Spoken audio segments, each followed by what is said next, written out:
دانیل 5واں باب جو 30 آیات پر مشتمل ہے۔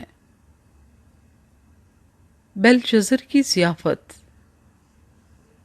بیلشزر بادشاہ نے اپنے 1000 امرا کی بڑی دھوم دھام سے ضیافت کی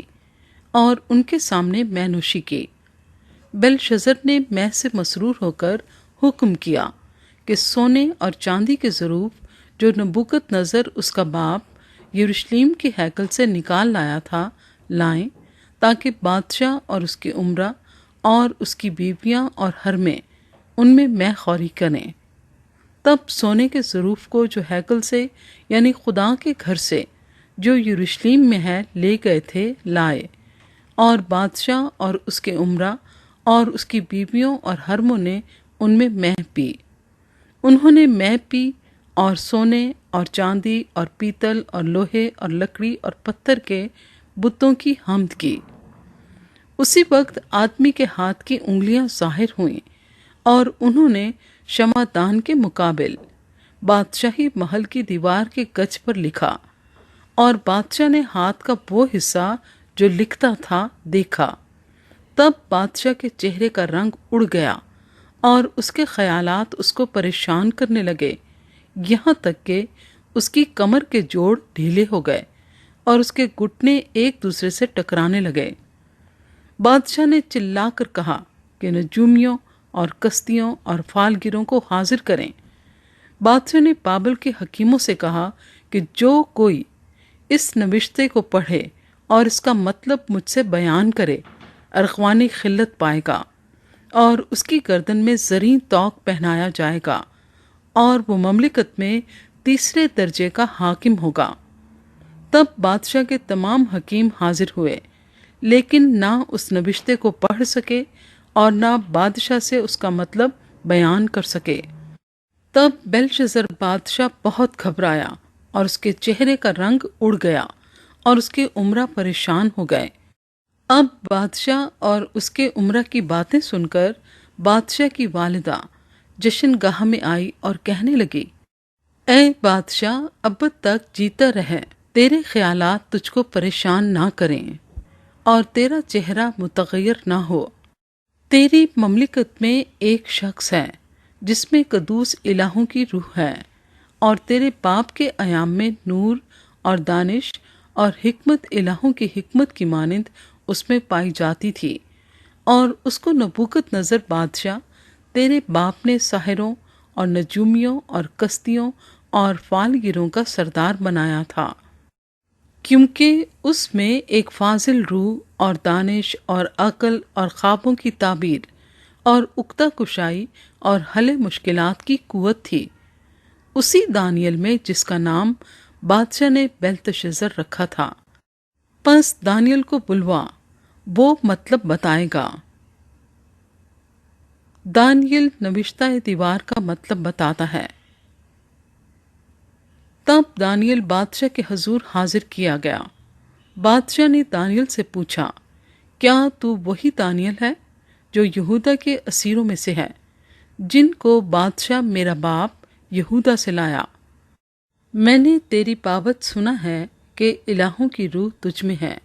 اور نور اور دانش اور کامل حکمت تجھ میں ہیں۔ حکیم اور نجومی میرے حضور حاضر کیے گئے تاکہ اس نوشتے کو پڑھیں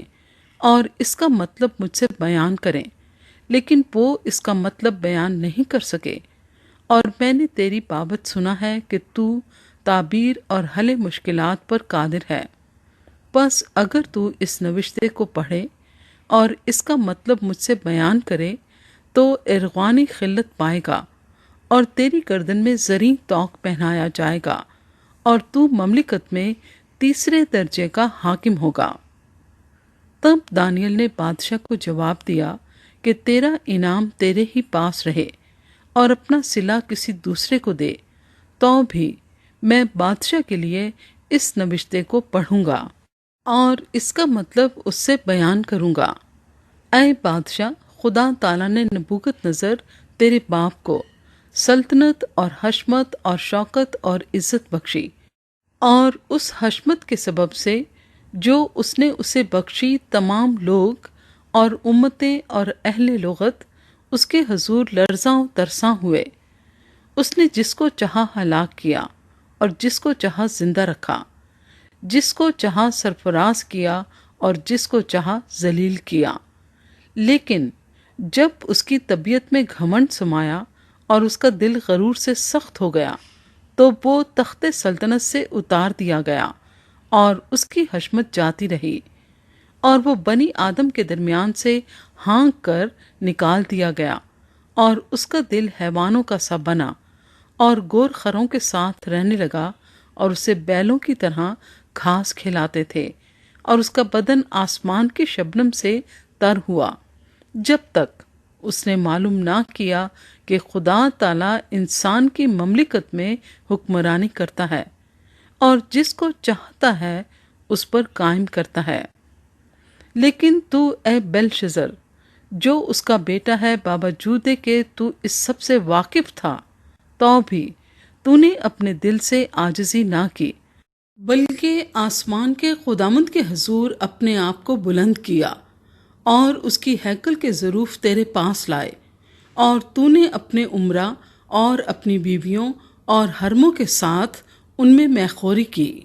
اور تو نے چاندی اور سونے اور پیتل اور لوہے اور لکڑی اور پتھر کے بتوں کی حمد کی، جو نہ دیکھتے اور نہ سنتے اور نہ جانتے ہیں، اور اس خدا کی تمجید نہ کی جس کے ہاتھ میں تیرا دم ہے اور جس کے قابو میں تیری سب راہیں ہیں۔ پس اس کی طرف سے ہاتھ کا وہ حصہ بھیجا گیا اور یہ نوشتہ لکھا گیا، اور وہ نوشتہ یہ ہے، منے منے تکیل و فرسین، اور اس کے معنی یہ ہیں، منے یعنی خدا نے تیری مملکت کا حساب کیا اور اسے تمام کر ڈالا، تکیل یعنی تو ترازو میں تولا گیا اور کم نکلا، فریس یعنی تیری مملکت منقسم ہوئی اور مادیوں اور فارسیوں کو دی گئی۔ تب بیلشزر نے حکم کیا اور دانیل کو ارغوانی خلعت پہنایا گیا اور زریں توق اس کے گلے میں ڈالا گیا، اور منادی کرائی گئی کہ وہ مملکت میں تیسرے درجے کا حاکم ہو۔ اسی رات کو بیلشزر کستیوں کا بادشاہ قتل ہوا، اور دارا مادی نے 62 برس کی عمر میں اس کی سلطنت حاصل کی۔